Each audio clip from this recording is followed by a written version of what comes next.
Jadi memang benar ada kejanggalan-kejanggalan yang sifatnya pelanggaran hukum yang terjadi, patut diduga terjadi dilakukan oleh manajemen Jiwasraya, dalam hal ini para direksi. Nah, kejanggalan ini langkah pertama adalah kami sebagai kuasa hukum akan meminta yang namanya penjelasan secara fair dan transparan tentang apa yang terjadi di perusahaan BUMN Jiwasraya ini. Apakah ini karena kesalahan masa lalu, kesalahan karyawan, ataukah ada permainan terdahulu?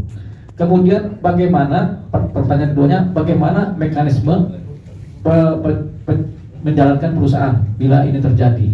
Apakah kemudian serta-merta mengalihkan perusahaan dan asetnya kepada perusahaan lain yang baru, yang sekedar akte doang, kemudian dianggap amin, atau bagaimana? Ini juga ada persoalan hukum juga yang akan kami jabarkan juga, nanti kami akan kejar kepada pihak manajemen. Yang ketiga tentunya kalau sudah ketemu kejanggalan-kejanggalannya kemudian makin kelihatan, tentunya kita akan melakukan langkah hukum selanjutnya. Kita akan melakukan langkah baik pidana maupun perdata. Karena ini ada kaitannya dengan pihak ketiga yaitu nasabah dan pihak kita sebagai pembayar pajak. Karena biar bagaimana ini BUMN, Badan Usaha Milik Negara, di mananya uangnya uang negara.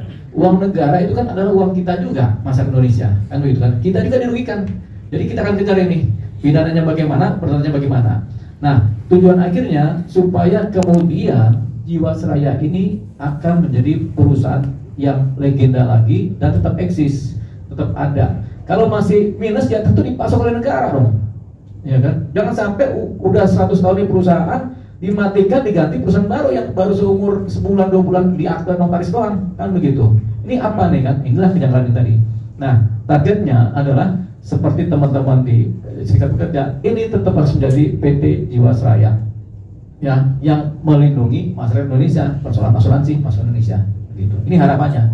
Jadi itu nanti kita kejar, tapi tentunya ada langkah-langkah hukum. Nanti kita minta bantuan teman-teman media untuk terus kemudian mengapresiasi dan meramaikan cerita ini supaya nanti ini didengar. Siapa tahu ini permainan singkat dari oknum-oknum negara, pemerintah yang menjabat sekarang. Kan siapa tahu mereka punya ide sedikit-sedikit aja terus langsung spot-spot aja, kemudian singkat-singkat aja terus tahun 2024 sudah ganti orang ini kan. Ya sudah, tapi kan ini kasihan ini. Legendanya hilang, masyarakat dirugikan, karyawan dirugikan, dan kita juga sebagai pesaham-pesaham di negara ini dirugikan juga, kan gitu. Ya, itu sedikit tambahan juga sedikit bahwa ya. Tadi dijelaskan bahwa ini ulahnya direksi, terus direksi bilang atas perintah dari Menteri BUMN, terus kemudian disebutkan yang di atasnya lagi lah, ya, saya nggak ngerti. Tapi bisa nggak saya hanya minta ketegasan dari kuasa hukum bahwa ini sudah pelanggaran hukum dan direksi Jiwasraya dan Menteri BUMN melakukan pelanggaran hukum dan akan dilaporkan secara hukum. Terima kasih. Ya, kalau secara cerita dari serikat pekerja, fakta-faktanya ini adalah pelanggaran hukum ya, perbuatan melawan hukum. Jadi kenapa? Karena aset ini tiba-tiba dialihkan antar PT ke PT tanpa mempedulikan posisi nasabah pihak ketiga. Mereka nggak tahu nih yang 1.500.000 nasabah ini nggak tahu nih kalau ini dialihkan ini. Kon petani di mana ngerti begini. Harusnya kan dikasih tahu secara gamblang pengalian saham atau pengalian aset. Ini diam-diam aset beralih, betul kan? Aset beralih kan? Ada buktinya ya Bang. Sepanjang faktanya demikian, ini adalah perbuatan melawan hukum. Jadi nanti kita akan kejar nih Bang, ya Bang. Oke, lanjut dari pihak teman-teman lain. Ya, saya Juni. Oh, Juni. Ya, silakan Juni. Saya yang tanyakan adalah yang pertama terkait dengan tadi Bapak sempat menyampaikan bahwa bapak-bapak yang di depan ini bekerja sudah puluhan tahun, ada yang sampai 20 tahun kurang lebih seperti itu. Lalu yang saya ingin tanyakan adalah status ketenaga kerjanya itu apakah memang outsourcing atau memang status tersebut sudah karyawan tetap. Jika memang mengacu kepada status karyawan tetap, seharusnya ada SK yang mana bisa bapak-bapak untuk perjuangkan sesuai dengan SK yang berlaku gitu. Terus yang kedua, kenapa tidak melibatkan audit? Jika memang banyak isu-isu yang disebutkan tadi terkait dengan manajemen di Jiwasraya. Dan yang ketiga adalah polis untuk nasabah-nasabah, apakah masih produksi? Kalau memang tahun depan diwacanakan akan tutup, kenapa nasabah tidak dilibatkan juga untuk bekerja sama dengan bapak-bapak yang di depan? Terima kasih. Baik, saya coba menjawab. Yang pertama bahwa kami yang saat ini masih sebagai karyawan PT Asuransi Jiwasraya, kami ada karyawan tetap, di mana ketika kami bekerja, kami akan bekerja sampai dengan usia 55, ya. Jadi di mana ketika usia 55 kami akan pensiun. Itu sudah ketentuannya seperti itu sejak kami masuk di PT Asuransi Jiwasraya. Sehingga kami punya cita-cita bahwa kami akan menyelesaikan tugas ini sampai dengan usia 55, ya. Nah, bagaimana sekarang dengan yang dilakukan oleh manajemen, ya? Itu dia memutuskan secara sepihak kami tidak bisa menyelesaikan tugas kami sampai usia 55, ya. Di mana berarti kan ada hak yang kami harus hilang, ada pendapatan yang kami harus hilang karena kami belum sampai usia 55 nih. Seperti itu, ya. Itu yang pertama. Sehingga sebetulnya kami ada pegawai tetap, saya sendiri sudah 23 tahun bersama dengan Pak Sony. Bang Hormat ini udah 20 tahun seperti itu. Bang Peter ini udah 12 tahun seperti itu.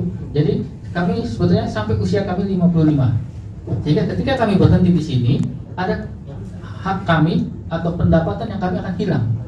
Seperti itu. Terkait dengan polis, bahwa sampai saat ini sebetulnya bagi pemegang polis, tidak semua polis-polis saat ini sudah dialihkan ke HRG Lab. Kami tidak tahu masalahnya apa. Kami sudah siap untuk mengalihkan, tetapi dari sana belum bisa menerimanya. Sehingga ini juga mengganggu para pemegang polis untuk menerima haknya. Ya, seperti itu.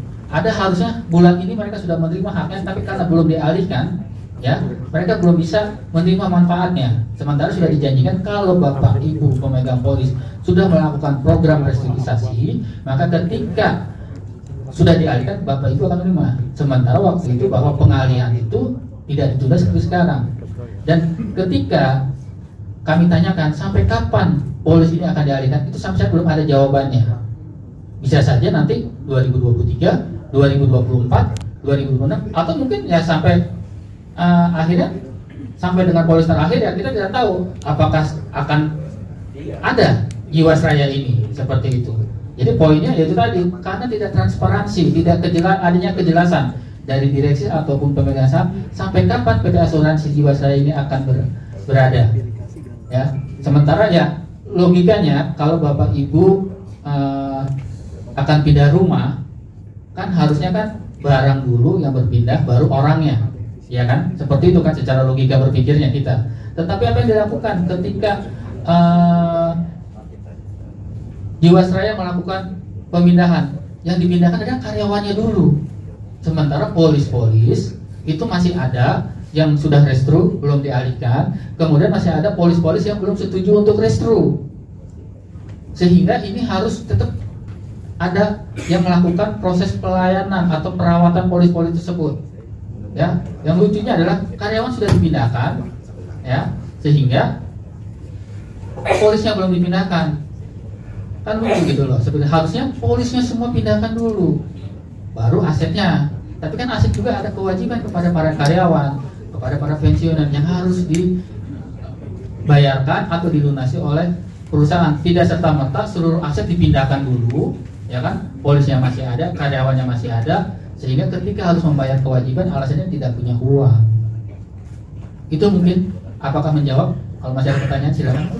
Oh, terkait dengan audit, ya sebetulnya kalau teman-teman melihat di Google itu ada hasil audit dari BPK. Sebetulnya BPK tidak menyarankan untuk PT Asuransi Jiwasraya ini ditutup. Itu ada, silakan, ya. Terkait dengan kenapa-kenapanya bisa dibaca di situ, ya. Saya takutnya tadi salah menyampaikan, ya, karena itu bukan ranah saya untuk menyampaikan terkait dengan proses audit, tetapi teman-teman media bisa melihat nanti itu ada bahwa BPK tidak menyarankan untuk PT Asuransi Jiwasraya ditutup. Cukup Pak, masih ada lagi, silakan. Jangan lupa subscribe dan nyalakan lonceng.